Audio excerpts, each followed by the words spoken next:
తాకట్లో ఉన్న బంగారాన్ని విడిపించి ఆ రోజున మార్కెట్ ధర కట్టి మిగిలిన డబ్బును మీకు అందిస్తుంది కొమ్మూరి గోల్డ్.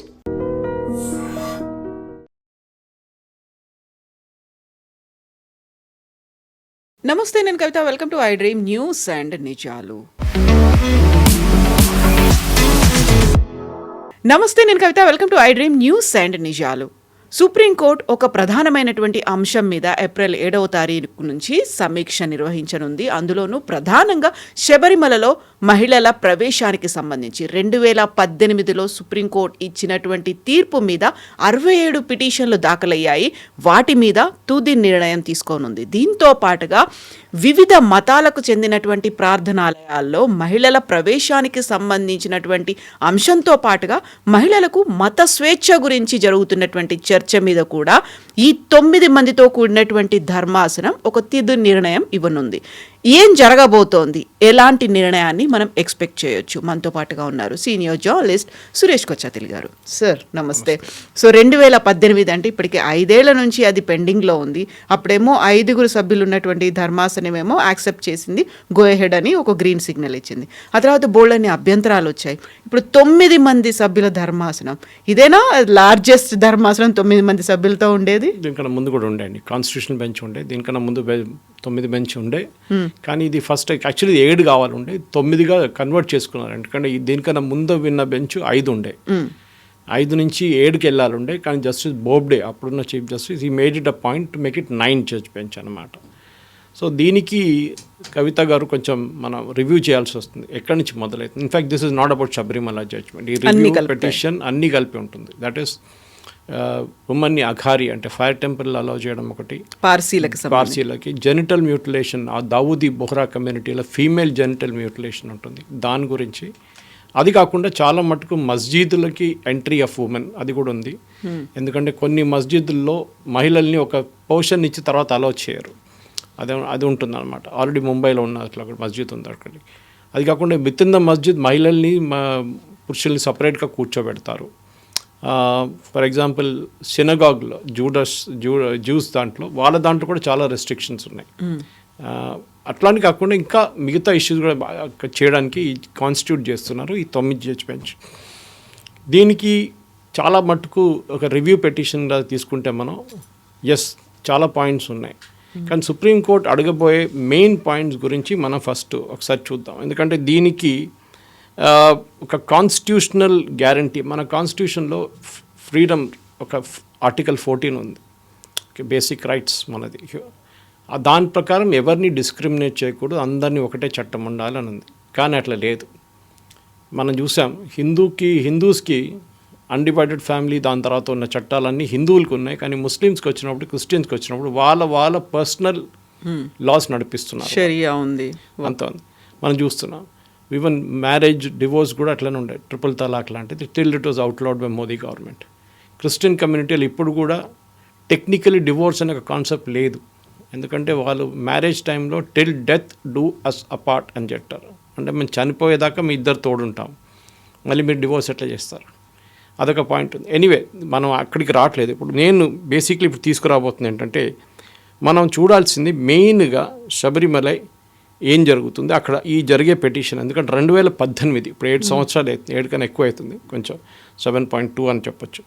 అక్కడ 9 జడ్జ్ బెంచ్ ఏం చేయబోతుంది అంటే, ఈ రెఫరెన్స్ ఒకటి, వాళ్ళకి వచ్చిన రివ్యూ రెఫరెన్స్. అంటే ఏం చేశారంటే, ఈ జడ్జ్మెంట్ వచ్చిన తర్వాత చాలా మటుకు రివ్యూ పెటిషన్స్ ఫైల్ చేశారు చాలామంది.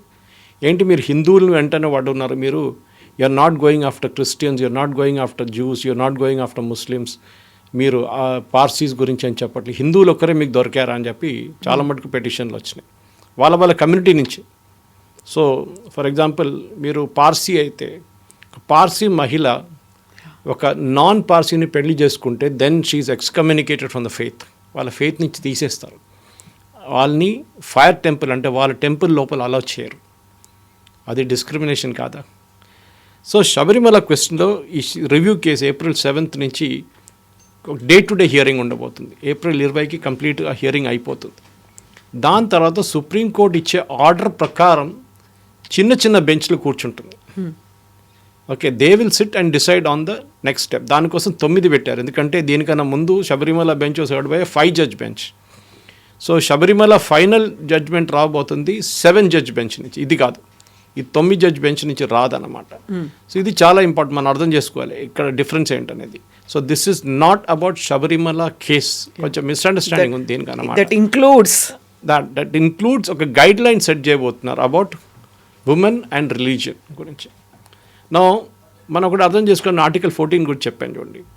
ఆర్టికల్ 14తో సహా you should read into article 25 and 26 of constitution. 25 ఏమంటుందంటే మీకు ప్రే చేయడానికి రైట్స్ ఉన్నాయి, you have a right to pray, article 25లో. కానీ మన కాన్స్టిట్యూషన్ ఫ్రేమ్ చేసిన వాళ్ళు అంబేద్కర్ గారు కానీ మిగతా ఫౌండింగ్ ఫాదర్స్ ఏం చేస్తారు, వాళ్ళకి తెలిసిపోయింది అప్పుడే ఒక ప్రాబ్లం రాబోతుంది ఇక్కడ. భారతదేశం లాంటి ఒక మల్టీ కల్చరల్ మల్టీప్లూరల్ సొసైటీలో ఇట్లాంటి ఇష్యూస్ చాలా వస్తుంది. మన దగ్గర ఒక కమ్యూనిటీ కాదు కదా, 10-15 మేజర్ కమ్యూనిటీస్ ఉన్నారు, వాళ్ళ దగ్గర మళ్ళీ సబ్ కమ్యూనిటీస్ ఉంది. సో ఇక్కడ ప్రాబ్లం రాబోతుందని చెప్పి 26లో వాళ్ళు ఏం రాశారంటే దీనికి సబ్జెక్టు వాళ్ళ స్పెసిఫిక్ కమ్యూనిటీ బేస్డ్ రూల్స్ అని. తో శబరిమల కేసులో మనకు అందరు తెలిసిందే, మన తెలుగు స్టేట్స్ నుంచి లక్షలాది మంది వెళ్తారు మండల కాలంలో. అక్కడ ఉన్న అయ్యప్ప ఇస్ అ శాస్త, నైష్టిక బ్రహ్మచారి.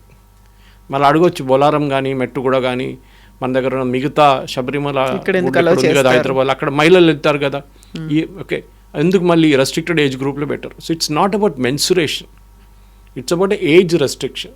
10 సంవత్సరాలు 50 సంవత్సరాల లోపల ఉన్న మహిళలు శబరిమలకి వెళ్ళలేరు. It never talks about menstruation as a policy. అది తీసుకొచ్చింది ట్రావెంకోర్ దేవస్వం బోర్డ్. అది దానికన్నా ముందు 1800 నుంచి రూల్ ఉంది వితౌట్ డిఫైనింగ్ అన్ ఏజ్ అన్నమాట. సో మన చట్టాలు ఉన్నప్పుడు శబరిమల లాంటి ప్లేస్కి అక్కడే వచ్చి వైలేట్ చేయాలని ఏమైనా ఉందా? అది పెద్ద క్వశ్చన్ వస్తుంది అనమాట. మీకు ఇంకెక్కడ దొరకలేదా? శబరిమల ఒకటే దొరికిందా? ఈ వోక్ కల్చర్లో ఉన్న మహిళల్ని ఇద్దరిని తీసుకొచ్చి, Rehana Fatima, she belongs to Muslim religion, ఇంకొక అమ్మాయి బిందు అమ్ని, ఆమెను ఇద్దరిని తీసుకొచ్చి పోలీస్ యూనిఫామ్లో వాళ్ళని పైకి తీసుకెళ్లారు శబరిమలలో, ఈ పినరాయి విజయన్ గవర్నమెంట్. దాని తర్వాత మీకు తెలిసిన చాలా పెద్ద గొడవ జరిగింది. ఆల్మోస్ట్ 5,000 మందిని అరెస్ట్ చేశారు మహిళల్ని ప్రొటెస్ట్ చేస్తున్నప్పుడు అక్కడ, దీని అగెయిన్స్ట్గా. దాని తర్వాత వాళ్ళ మీద ఇప్పుడు కూడా కేసులు నడుస్తున్నాయి. సో ఈ సుప్రీంకోర్టు రివ్యూ పిటిషన్ 2018లో వచ్చిన తర్వాత 2014లో ఒక హియరింగ్ ఉండే, జస్టిస్ బోబ్డే అనుకుంటా అప్పుడు. ఆ టైంలో ఉన్న హియరింగ్లో ఉన్న ఒకరే జడ్జి ఇప్పుడు Suryakant, is only one remaining from that 5 member bench అనమాట. దాని తర్వాత 7 జడ్జ్ కాన్స్టిట్యూట్ చేస్తాను కానీ మళ్ళీ అది 9 జడ్జ్కి వెళ్తుంది. 9 జడ్జ్ కూడా కాన్స్టిట్యూట్ చేశారు కానీ మళ్ళీ it never went in to the issue. Constitute అయింది కానీ హియరింగ్ జరగలేదు. దాంట్లో కూడా జస్టిస్ సూర్యకాంత్ వస్తారు.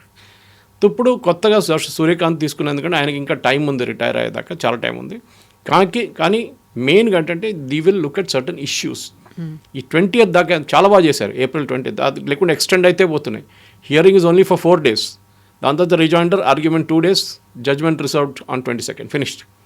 ఐ థింక్ ఈ స్పీడ్లో వర్క్ చేస్తే సుప్రీంకోర్టు చాలా కేసులు, ఎందుకంటే వేలాది కేసులు పడున్నాయి ఇప్పుడు కూడా, 30, 40, 50, 60 సంవత్సరాల నుంచి. అక్కడ కొన్ని కేసులు అయితే 100 సంవత్సరాలు ఉంది. రామ్ జన్మభూమి అయితే 150 సంవత్సరాల కేసు ఉండే. ఎనీవే, ఈ పాయింట్స్ ఏంటో మనం చూద్దాం కవిత గారు. Point by point will go through it as to what the supreme court ఏం చూడబోతున్నారు ఈ జడ్జ్మెంట్లో అని చెప్పి. 7 important legal question regarding religious freedoms, not about Sabarimala, and rights గురించి, రిలీజియస్ రైట్స్ అండ్ ఫ్రీడమ్ గురించి 7 ఇంపార్టెంట్ క్వశ్చన్స్ అడగబోతున్నారు. సో రివ్యూ పిటిషన్ పక్కన పెడతాం. రివ్యూ పిటిషన్లో ఆర్గ్యూ చేస్తుంది కాదు ఇక్కడ ఆర్గ్యూ చేయబోతున్నది. It is going to be broad across the board argument ఉంటుంది. దీంట్లో మెయిన్గా అంటే first is religious rights and freedom గురించి మాట్లాడబోతున్నాం. The answers will then decide the course of the case whether all women can be allowed. దాని తర్వాతనే ఈ review petition effect వస్తుంది అన్నమాట.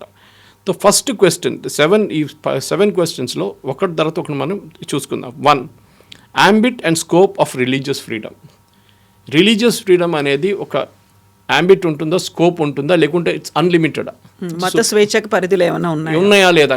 సుప్రీంకోర్టు లాంగ్వేజ్ కోడ్ చేస్తుంది, దానికోసం ఇంగ్లీష్లో చెప్పాల్సి వస్తుంది అనమాట. మీరు తెలుగులో దాన్ని ట్రాన్స్లేట్ చేసుకోవచ్చు. సో ఇది అడుగుతున్న ప్రశ్నకి, ఎందుకంటే ఒక లాకి లిమిటెడ్ లయబిలిటీ ఉంటుందా, అన్లిమిటెడ్ ఉంటుందా, ambit ఏముందా, అంతే స్కోప్ ఏముంది, ఇది ఫస్ట్ క్వశ్చన్ అనమాట. రెండో క్వశ్చన్, ద ఇంటర్ప్లే, నేను చెప్పాను చూడండి, interplay between rights of people and article 25 of religious denominations under article 26 of constitution. Article 25 ఏం చెప్తుంది? You have a right to ప్రే, మీకు ప్రార్థించడానికి మీకు రైట్ ఉంది. అది మీకు క్రిస్టియన్ ఉండొచ్చు, ముస్లిం ఉండొచ్చు, హిందూ ఉండొచ్చు, పార్సీ ఉండొచ్చు, జైన్ ఉండొచ్చు, ఎవరైనా ఉండొచ్చు. బట్ ఆర్టికల్ 26 ఏం చెప్తుంది, దానికి ఒక రిలీజియస్ కానిటేషన్ ఇచ్చి ప్రతి టెంపుల్కి వాళ్ళ రూల్స్ అండ్ రెగ్యులేషన్స్ ఉంటుంది. There are certain temples, Kamakhya మీకు తెలిసి ఉంటుంది, అక్కడ వెన్ ద గాడెస్ మెన్సురేట్స్, ఆ రోజు మెన్ అక్కడ అలౌ చేయరు, only women are allowed into the temple. కేరళలో ట్రివాండ్రమ్ ఇట్ సెల్ఫ్ ఆటుకాల్ భగవతి అని చెప్పి it is very famous temple. వాళ్ళది ఇయర్లీ ఒక పొంగాల జరుగుతుంది, which is the Guinness book of world record. 25 లక్షల మంది మహిళలు అంటారు, 2 లక్షలు అంటారు, 10 లక్షలు అంటారు, డిఫరెంట్ టైమ్స్ డిఫరెంట్ క్రౌడ్ అనమాట. పొంగాల చేస్తారు, పొంగల్ తయారు చేస్తారు on a single day at a single location, the largest gathering of women. Men are not allowed. అప్పుడు అక్కడ కూడా డిస్క్రిమినేషన్ ఉంది కదా, రేపు ఎవరైనా మెన్ వచ్చి నన్ను కూడా ఎందుకు అలౌ చేయరు దీంట్లో అంటే then it becomes a question అన్న. సో ఇది ద బేసిక్ ఫస్ట్ 2 క్వశ్చన్లు ఇది అయిపోయింది అనమాట. సరే, 3వ క్వశ్చన్ ఏందని చూద్దాం మనం. ఎందుకంటే ఈ క్వశ్చన్స్ అని ఇష్యూ చేసిన తర్వాత ఇది ముందే చేయాలండి. యాక్చువల్లీ మనం అడగొచ్చు, ఇది ఎందుకు ముందు చేయలేదు, ముందే చేస్తుంటే బాగుంటుండే కదా అని. కానీ మనం అడగాల్సింది the third question that will come up now is very simple. ఈ ambit and scope of religious freedom, interplay between rights of people and article, whether rights of religious denomination are subject to other provisions in part 3 of the constitution. ఒక religious డినామినేషన్కి హిందువులు ఉండొచ్చు, హిందువుల sub caste ఉండొచ్చు, communities ఉండొచ్చు, Christians sub caste ఉండొచ్చు, communities ఉండొచ్చు. For example కేరళలో క్రిస్టియన్లో చాలా కమ్యూనిటీస్ ఉన్నాయి, మన దగ్గర అంత లేదు ఇక్కడ. Syrian Catholic, Latin Catholic, Protestant, Malabar orthodox Syrians, ఇట్లాంటిది అక్కడ. ఎందుకంటే కేరళలో క్రిస్టియానిటీకి ఏముంది 18th century, అక్కడ సిరియా నుంచి వచ్చింది, చాలా మటుకు బయట నుంచి వచ్చిన క్రిస్టియన్ డినామినేషన్ వాళ్ళ చర్చిలు సపరేట్గా స్టార్ట్. ఇన్ఫ్యాక్ట్ బిట్వీన్ క్రిస్టియన్స్ ఒక గొడవ ఉంది, సుప్రీంకోర్టులో పడింది ఆ కేసు. ఇప్పుడు అయిపోయింది, జడ్జ్మెంట్ ఎప్పుడో వచ్చింది. ఏంటంటే ఒక లాటిన్ చర్చ్కి ఒక ఆర్థడాక్స్ మలబార్ వాళ్ళ నడిమిట్లో గొడవ ఉంది ఒకటి. వీళ్ళు వాళ్ళ చర్చ్కి వెళ్ళరు, వీళ్ళ చర్చిలు రానియారు. వీళ్ళు వాళ్ళ చర్చ్లో సెమిట్రీలో బాడీస్ ఇంటర్న్ చేయనియారు, వీళ్ళు కూడా అంతే. సో వీళ్ళిద్దరు నడిమిట్లో పాత చర్చల నుంచి గొడవ మొదలైంది. 18th century మాదుండేది కొట్టుకున్నారు. లాస్ట్ సుప్రీంకోర్టు దగ్గర 150 సంవత్సరాల పాత కేసు అది కూడా. Finally supreme court set orthodox and Jacobite వీళ్ళిద్దరు నడిమిట్లోని కేరళ గవర్నమెంట్ దగ్గర డిసైడ్ చేయమన్నారు, మీరు ఎన్ని చర్చిలు వాళ్ళకి ఇస్తారు, వాళ్ళు ఎన్ని చర్చిలు వీళ్ళకి ఇస్తారు. కేరళ గవర్నమెంట్ వీళ్ళ దగ్గర డిసైడ్ చేయలేదు. శబరిమల కేసులో ఎంత ఈగర్నెస్ చూపించారు, ఇమ్మీడియట్ మనం ఇంప్లిమెంట్ చేయాలని చెప్పారు సుప్రీంకోర్టు జడ్జ్మెంట్. జేకబైట్ అండ్ క్రిస్టియన్స్ వాళ్ళ నడిమిట్లో జరిగిన గొడవకి జడ్జ్మెంట్ ఇస్తే ఇది చాలా రిలీజియస్ ఇష్యూ, మనం మాట్లాడి వీళ్ళతో ఒకసారి సార్ట్అవుట్ చేసిన తర్వాత చేద్దామని చెప్పి ఇదే పినరాయి గవర్నమెంట్ ఆర్గ్యూ చేశారు. సెన్సిటివ్ ఇష్యూ సెన్సిటివ్, అప్పుడు శబరిమల సెన్సిటివ్ ఇష్యూ కాదండి. ఈ శబరిమలలో మనం అర్థం చేసుకోవాల్సింది ఏంటంటే, ఒకటి the lord is a minor. రెండవది చాలామంది అంటారు Sabarimala is a private place అని. కాదు, it's a private place, public place అంటారు. It's not public place, it's a private place. Clarify చేస్తున్నాం, it is not a public place, private place Sabarimala. ఒక దేవుడికి మనం గుడికి వెళ్తున్నప్పుడు దేవుడు ఆలయం అది, about the god. It is not my house, public place కాదు. చాలామంది అంటారు public place so religious freedom అంటారు. కాదు, అది ఇట్స్ అ ప్రైవేట్ ప్లేస్. ఏ దేవుడికైనా మన గుడికి వెళ్ళినప్పుడు అది వాళ్ళ ఆలయం, అది మన ఆలయం కాదు. సో దేవుడు పెట్టిన రూల్స్ మనం పాటించాల్సి. చాలామంది అడుగుతారు దేవుడు రాసి పెట్టారా ఏమన్నా? లేదు, over a period of time it is evolved. ఇప్పుడు తిరుమలలో మీరు అడుగుతారు బ్రేక్ దర్శన్ ముందు నుంచి ఉండేనా, అది ఎట్లా వచ్చిందంటే అది ఇట్ వాజ్ ఎవాల్వ్డ్ అనమాట. ఏదో రెస్ట్రిక్షన్కి వచ్చింది, విఐపీలు అది ఇది అని చెప్పి. టికెట్లు పెట్టారా ముందు దేవుడు వెంకటేశ్వర భగవాన్ అంటే లేదు, ఆ టైంలో టికెట్ లేవు. So it is evolved. కానీ దాన్ని మీరు క్వశ్చన్ చేయవచ్చు కాబట్టి. కానీ ఇక్కడ ఏంటంటే ఒక మహిళల్ని అలో చేయలేని చెప్పట్లేదు ఇక్కడ. It is about a restricted age group. నైష్టిక బ్రహ్మచారిగా ఉన్నప్పుడు ఒక మహిళ వస్తే ఆ ఏజ్ గ్రూపులో లార్డ్ మైట్ గెట్ డిస్టర్బ్డ్. అది అయ్యప్పని చెప్పారని చెప్తున్నారు, కానీ there is no proof of that. But still it is argue చేయొచ్చు దాని మీద అనమాట. ఇట్లా రూల్ ఉన్నప్పుడు మా మీద వచ్చేందుకు పడతారు శబరిమల మీద. మీకు ఎన్నో గుడులు ఉన్నాయి, మిగతా అది ఎన్నో డినామినేషన్స్ ఉంది. హాజీ అలీ ఉంది, హాజీ అలీలో ఉమెన్ అలో చేయరు బియాండ్ అ పాయింట్. వై చెప్పొచ్చు కదా, హిందూ మహిళలు ముస్లిం మహిళలను ఎక్కడైనా అలో చేయొచ్చు. ఇక్కడ పార్సిఫై టెంపుల్లో మిగతా అందరు రావచ్చు అంటే అలో చేస్తారు, వాళ్ళు అలో చేయరు. వాళ్ళ దాంట్లోనే అలో చేయరు. వాళ్ళు నా ఎక్స్కమ్యూనికేట్ చేసిన వాళ్ళు చెప్పాను చూడండి, అలో చేయరు వాళ్ళు. ప్రతి రిలీజియన్కి వాళ్ళ రూల్స్ ఉంటే, వాళ్ళ చట్టాలు ఉంటే మనది పాటించాల్సింది. కాదు నేను వెళ్ళి రేపు మాస్క్లో భజన చేస్తారంటే అలో చేస్తారు వాళ్ళు, మస్జిద్లో చేయరు వాళ్ళు. వాళ్ళకి రిలీజియస్ అథారిటీ ఉంది, వాళ్ళకి రిలీజియస్ ఫ్రీడమ్ ఉంది. లేదు రేపు మనం చర్చ్లో ఫర్ ఎగ్జాంపుల్ మిగతా డినామినేషన్ క్యాథలిక్లో విమెన్ ప్రీస్ట్ని అలో చేయరు, ప్రొటెస్టెంట్లో అలో చేస్తారు చాలా మటు. లేదు అక్కడ కూడా నాకు మహిళ కావాలంటే ఏం చేస్తారు మళ్ళీ? సో ఇక్కడ ప్రాబ్లం సో ఈ 3 ప్రశ్నలు ఫస్ట్ మనం అడిగాం అనమాట. అక్కడి నుంచి ఇంకా ముందుకు వస్తే ఇంకా ప్రశ్నలు ఉన్నాయి, బికాజ్ ఇదంతా డిఫైన్ చేయబోతుంది ఫైనల్ జడ్జ్మెంట్ మీద.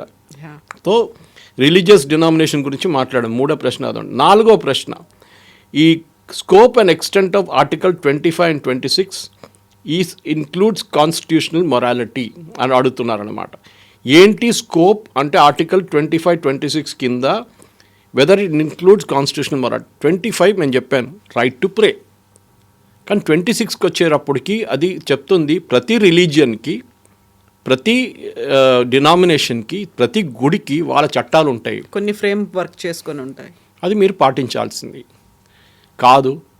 ఇప్పుడు వాళ్ళ పొద్దున కూడా నేను కొన్ని డిబేట్స్ వింటూనే వస్తున్నాను, దాంట్లో కొంతమంది వోక్ ఉన్నారు, వాళ్ళు అంటున్నారు లేదు దిస్ ఇస్ ఎక్కడ చెప్పారా, అయ్యప్ప చెప్పారా, ఇక్కడ రాసి పెట్టారా? అరే అన్ని చట్టాలు రాసి పెట్టలేదు, ఎక్కడో డిక్టేట్ చేసి ఉంటుంది, అది ఇట్లా పాటించాలి. ఫర్ ఎగ్జాంపుల్ శబరిమల పక్కన పెడితే కేరళలో lord Parashurama set up almost all the temples. Gokarna నుంచి పరశు వేస్తేనే కేరళ వాజ్ ఫార్మ్డ్ అంట, దానికి his name is Parashu Rama. So ఆ దాంట్లో 108 గుళ్ళు కట్టారు, 54 దేవీ క్షేత్రాలు, 54 శివక్షేత్రాలు. ప్రతిదానికి lord Parashurama suppose to have return అనమాట, చట్టాలు రాసి పెట్టారంటే ఇట్లా చేయాలి పూజలని. ఇప్పుడు కూడా అట్లానే పాటిస్తారు. అది ఎవరన్నా వచ్చి దాన్ని కూడా అడగొచ్చు కదా, ఎవరు చెప్పారు ఇట్లా అని చెప్పేసి. సో ప్రతి గుడికి ఒక రెస్ట్రిక్షన్ ఉంటుంది. యూజువల్లీ మన 41 రోజు వ్రతం తీసుకున్నప్పుడు మన కళ్ళు తాగరు, నాన్ వెజ్ తినరు, they abstain from sex, everything rules ఉంటుంది. హీఈస్ సాక్రిఫైసింగ్ అన్నమాట మొత్తం. అంత పాటించిన మనిషి అక్కడ వెళ్ళినప్పుడు తత్వమసి అని రాసి ఉంటుంది, దట్ యూ ఈజ్ మీ, నువ్వే నేను ఒకడే మనం. That is a religious part of it. ఎక్కడ మీరు మిగతా గుళ్ళకి అంతా మీరు అట్లనే వెళ్తారు, కానీ శబరిమలకి వెళ్ళేటప్పుడు you take a lot of effort. అక్కడ వచ్చి మీరు ఈ మహిళల్ని అలౌ చేస్తారంటే మళ్ళీ then it becomes a question of religious freedom. హిందువులు ఒకరే దొరికారా, అది మళ్ళీ అదే క్వశ్చన్ వస్తుంది. సో సుప్రీంకోర్టు ఇది అడుగుతున్నారు అనమాట. సో ఈ ఆర్టికల్ 25, 26 కూడా చాలా క్లియర్గా అడుగుతున్నారు, whether religious denominations enjoy fundamental rights. Religious denomination ఇప్పుడు ఏం చెప్పారంటే శబరిమల జడ్జ్మెంట్లో Ayyappa devotees are not a separate religious denomination. ఎందుకంటే దీంట్లో ముస్లిమ్స్ వస్తారు, శబరిమల క్రిస్టియన్స్ కూడా వస్తారు, చాలామంది హిందువులు కూడా వస్తారు, చాలామంది. సపరేట్ డినామినేషన్ కాదు మీరు, లైక్ దావుదీ బోహరాస్ వాళ్ళంటే మీకు సపరేట్ డినామినేషన్ కాదు. సో మీకు చట్టాలు ఎవరికి వస్తే ఆ చట్టాలు మొత్తం మీరు కూడా పాటించాలి. అది ఎట్లా అవుతుందండి? Meaning of expression of section of Hindus under article 25(2)B. Section of Hindus అని చెప్పి ఒక చట్టం ఆర్టికల్ 25(2) దాన్ని కూడా ఎగ్జామిన్ చేయబోతున్నారు. 7వ ప్రశ్న, లాస్ట్ ప్రశ్న, whether a person not belonging to religious group can question practice of that religious group for filing PIL. చాలామంది చేస్తారు. క్రిస్టియన్ ఒకరు ఆయన వచ్చి ఈ హిందూ గుడిలో ఇట్లా చేస్తున్నారని చెప్పి పెటిషన్ వేస్తాడు. ఒక హిందూ వెళ్ళి ముస్లిం అక్కడ ఇట్లా నడుస్తుంది ఎందుకని పెటిషన్ వేస్తారు. వెదర్ వాళ్ళ రిలీజియన్ నుంచి ఎవరైనా వేస్తే దేస్ అ లాజిక్ బిహైండ్. ఇప్పుడు దావూదీ బోరాస్ ఉంటారు, వాళ్ళ వ్యతిరేకంగా కేసు ఎప్పుడు వేయరు వాళ్ళు. ఉండొచ్చు, ఎక్సెప్షన్స్ ఉండొచ్చు. కానీ ఆ దావూదీ బోరాస్లో ఇప్పుడు ఈ పెటిషన్ పర్టికులర్ జెనిటల్ మ్యూటిలేషన్ గురించి చేశారు. అది ఎవరు వేశారు? ఎవరో వచ్చి PIL ఫైల్ చేస్తే అయిపోతుందా? సో ఆ రోజు చేసిన ఆ రూలింగ్లో కొన్ని లోపాలు చాలా ఉన్నాయి. ఎందుకంటే they didn't understand what Sabarimala was all about. వాళ్ళ లాజిక్ ఏంటంటే శబరిమలలో ఒక మహిళల్ని రెస్ట్రిక్ట్ చేస్తున్నారు, ఫండమెంటల్ రైట్స్ని రెస్ట్రిక్ట్ చేస్తున్నారు మహిళల్ని. That is gender discrimination. No gender discrimination శబరిమలలో it is all about a particular denomination. అది ఏజ్ రెస్ట్రిక్షన్ పెట్టారంతే. ఏది 10 నుంచి 50 సంవత్సరాలు అంతే. దానికోసం చాలామంది మహిళలు వెళ్తారు. మాలికాపురం అమ్మ దేవి is there in that, there is a temple for that. Lord Vavar is there, Muslim అక్కడే. సో ఇట్లాంటి చాలామంది శబరిమలలో ఉంది. కానీ మీరు ఈ 2 మహిళల్ని తీసుకెళ్ళి ఆ టెంపుల్ని డిఫైల్ చేయడానికి ట్రై చేసిన CPM వాళ్ళు అప్పుడు.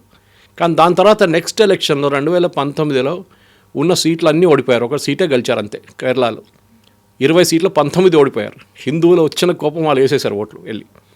ఈసారి కూడా అదే చేయబోతున్నారని ఒక ప్రశ్న వేస్తే నిన్న లా మినిస్టర్ రాజీవ్ ఏమన్నారంటే అది మనం చూడాలి, we are not really sure, we will have to examine whether it will all happen or not. But వాళ్ళు దే ఆర్ నాట్ రెడీ కదా, యాక్సెప్ట్ చేయట్లేదు ఈ సమీక్ష కోసం. కేరళ గవర్నమెంట్ ఇంకొక నిర్ణయం ఏం తీసుకోలేదు ఎస్ ఆర్ నో చెప్పడానికి. వాళ్ళు అంటున్నారు ఏప్రిల్ దాకా టైం ఉంది కదా అంటున్నారు. ఏప్రిల్లో వచ్చినప్పుడు చూద్దాం, ఎందుకంటే ఎలక్షన్ రాబోతుంది ఇప్పుడు. ఎలక్షన్లో this will be a very emotive issue. ఆ రోజు ఫైల్ చేసిన కేసులు ఇప్పుడు కూడా నడుస్తున్నాయి. ఫర్ ఎగ్జాంపుల్ రాహుల్ ఈశ్వర్ మీకు ఎప్పుడు టీవీలో కనిపిస్తుంది, ఈ was speaking about that. In fact he is a part of the Tantris family. కానీ వాళ్ళ దాంట్లో మా నాయర్ మేనన్ కమ్యూనిటీ అలా కాకుండా వాళ్ళ దాంట్లో నాన్నగారి వైపు నుంచి వారసత్వం ఉంటుంది. దానికోసం he is not a priest in Sabarimala. Rahul Easwar's mother is a part of the royal family, that family Tantris family అన్నమాట. రాహుల్ ఈశ్వర్ కూడా ఇదే చెప్తున్నారనమాట, మేము మా రిలీజియస్ ఫ్రీడమ్ని ప్రొటెక్ట్ చేసుకుంటున్నాం, మాకు ఒక బిలీఫ్ ఉంది that this is not allowed. నైష్టిక బ్రహ్మచారి నేను చెప్పాను చూడండి, ఇంటికి వెళ్ళినప్పుడు కూడా మనం కొంతమంది ఇంటికి వెళ్ళినప్పుడు పూజా రూమ్ ఉంటుంది.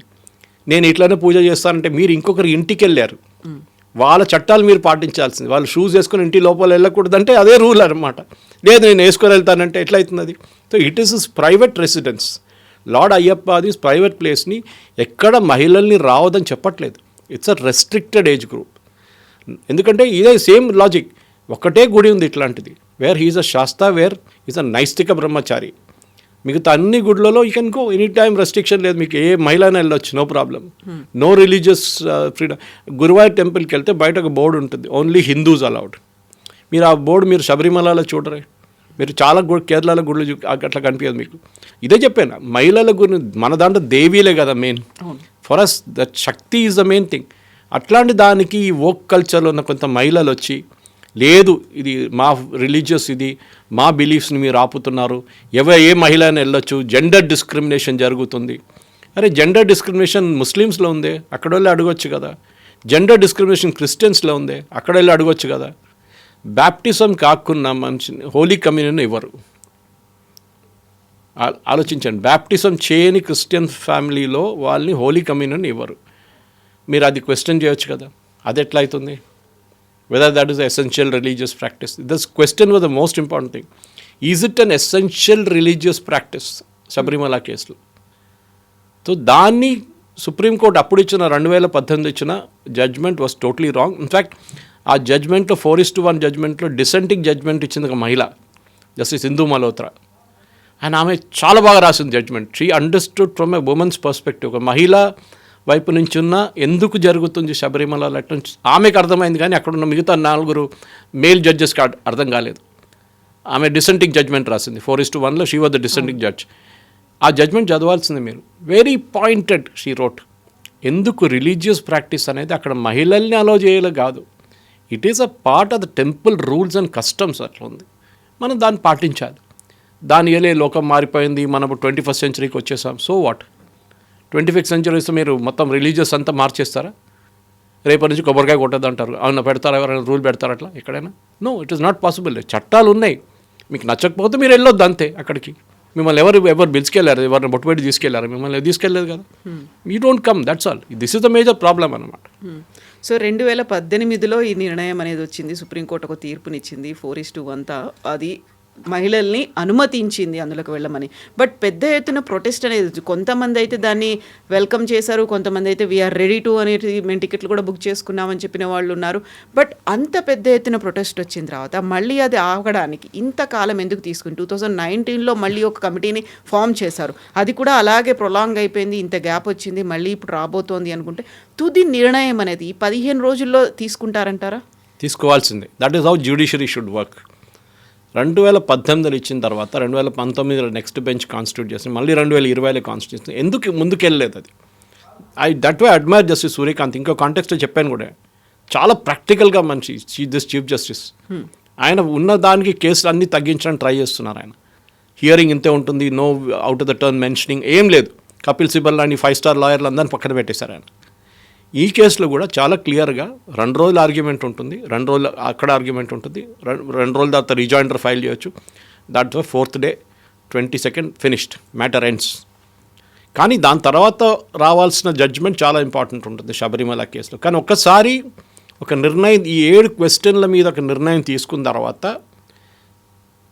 ప్రతి కోర్టు దేశంలో, ఎందుకంటే 9 కన్నా మళ్ళీ 11 పెట్టాల్సి వస్తుంది, మళ్ళీ అది జరగకూడదు. 9లో ఆగిపోతా అనుకుంటుంది. దాని తర్వాత ఎవడో రివ్యూ పిటిషన్ వేస్తే తెలియదు. యూజువల్లీ రివ్యూ పిటిషన్స్ ఓపెన్ కోర్టులో వినరు. రివ్యూ పిటిషన్స్ అన్నీ ప్రైవేట్ చేంబర్స్లో వింటారు, జడ్జ్ చేంబర్స్లో. కానీ బికాజ్ ఇది ఇంత పెద్ద కాన్స్టిట్యూషనల్ క్వశ్చన్ వచ్చిందని కాన్స్టిట్యూషనల్ బెంచ్ని కూర్చోబెడుతున్నారు. 2018లో హియరింగ్ జరిగేటప్పుడు నేను సుప్రీంకోర్టులో ఉన్నాను. ఆ రోజు ఒకరోజు నా కేసు ఒకటి ఉండే, మీకు గుర్తుంది, కేరళలో నా మీద నన్ను చంపేస్తారని చెప్పి కమ్యూనిస్ట్ వాళ్ళు, జిహాదీ వాళ్ళు థ్రెటన్ చేస్తే నేను కేరళ నుంచి అప్పుడు నేను బ్యాంకాక్ నుంచి కేరళకు వచ్చాను. కేరళ నుంచి I went to Delhi flight తీసుకొని నా హియరింగ్ జరిగిన జస్టిస్ మిశ్రా అండ్ జస్టిస్ ఆ టైంలో he was hearing this main petition constitutional బెంచ్లో. సో ఆ కాన్స్టిట్యూషనల్ బెంచే అప్పుడు డిసైడ్ చేశారు 2018లో. ఇప్పుడు మనం 2026లో ఉన్నాం. ఎందుకు ఇన్ని రోజులు తీసుకున్నా అంటే తారీఖ్ పే తారీఖ్ మన జ్యుడిషియల్ సిస్టమ్ అట్లా ఉంటుంది అన్నమాట. అట్లీస్ట్ ఎప్పుడైనా వచ్చింది అని ఇప్పుడు కూడా ఏదో మనం చూద్దాం, మొదలు పెడదాం, తర్వాత ఎప్పుడు హియరింగ్ కన్క్లూడ్ అవుతుందో చూద్దాం కాదు. కరెక్ట్గా చెప్పారు, 4 రోజులు hearing, argument, counter argument finished. దాని తర్వాత రిజాయిండర్స్ ఫైల్ చేయడం, దాని తర్వాత 4 days later it be 22nd over కథ. చూద్దాం ఏం జరుగుతుందని కవిత గారు. కానీ ఇది మహిళల రైట్స్ గురించో లేకుంటే వాళ్ళ రిలీజియస్ ఫ్రీడమ్స్ గురించో కాదు. ఇది ఒకటే ప్రశ్న ఏంటంటే, ఒక దేవుడికి ఆ దేవుడు రాసి పెట్టిన చట్టమో లేకుంటే రాయలేదనుకోండి, వాళ్ళ ఫ్యామిలీ చెప్పిందో ఏదైనా ఉండొచ్చు. చాలా గుడులు ఉన్నాయి మన దగ్గర, ఆంధ్ర వైపు తెలంగాణ వైపు చూసుకుంటే many temples are there with certain very unique characteristics. లేదు నేను అదంతా పాటించను, నా రూల్ ఇది అని చెప్పి వెళ్తే sorry, you are going to their house, you are going to the lord's house. దేవుడు ఇంటికి వెళ్తున్నావు, అక్కడ ఉన్న చట్టాలు పాలించాల్సిందే, ఇది rule. So not only Sabarimala కాదు, మిగతా అన్ని కమ్యూనిటీ కూడా ఉన్నాయి కదా. చూడండి ఇప్పుడు చూడండి తమాషా ఉంది, పార్సీ కమ్యూనిటీ అనేది ఉంది, ముస్లింలకు సంబంధించి ప్రతిదీ ఉంది. వాళ్ళ దగ్గర నుంచి ఎలా వస్తుంది, అందరిది కలిపి ఒక క్యుములేటివ్గా ఇస్తారా? జడ్జిమెంట్ అనేది ఎలా ఉంటుంది? ఇది క్యూములేటివ్ జడ్జ్మెంట్ కాదు, ఇది గైడ్ లైన్స్ ఇష్యూ చేస్తారు. ఈ 7 ప్రశ్నల మీద గైడ్ లైన్స్ ఇష్యూ చేస్తారు. ఆ గైడ్ లైన్స్ ఇంటర్ప్రెట్ చేయాల్సింది చిన్న చిన్న benches, 5 judge bench, 7 judge bench, 3 judge bench ఉంటుంది ప్రతి కేసుకి. దావూదీ బోహ్రా సపరేట్గా ఉంటుంది, పార్సీస్ అఘారీ సపరేట్గా ఉంటుంది, ఈ హిందూ జడ్జ్మెంట్స్లో కూడా ఉంటుంది. అది సపరేట్గా స్పెసిఫిక్ బెంచెస్ వింటారన్నమాట. దాని తర్వాత వాళ్ళు ఈ గైడ్లైన్స్ మీద ఇప్పుడు they will give out the judgements. అది బహుశా నెక్స్ట్ ఇయర్ దాకా కూడా నడవచ్చు అది. కానీ ఇమ్మీడియట్గా this will be sorted out with 9 judge bench అనమాట. ఈ 7 ప్రశ్నలకి జవాబులు. Thank you so much sir. Thank you. నిజంగా ప్రస్తుతం ఉన్నటువంటి సమాజం దేనికి ప్రయారిటీ ఇస్తుంది? ఆర్థిక సంబంధాల చుట్టూ మాత్రమే తిరుగుతోంది. మళ్ళీ ఎన్నికలంగానే చాలా విరక్తి కలుగుతున్నాం. మంచి అనిపిస్తుంది కదా, లేడీస్ కూడా ఛాలెంజింగ్ జాబ్స్ చేసినప్పుడు చాలా బాగుంటుంది.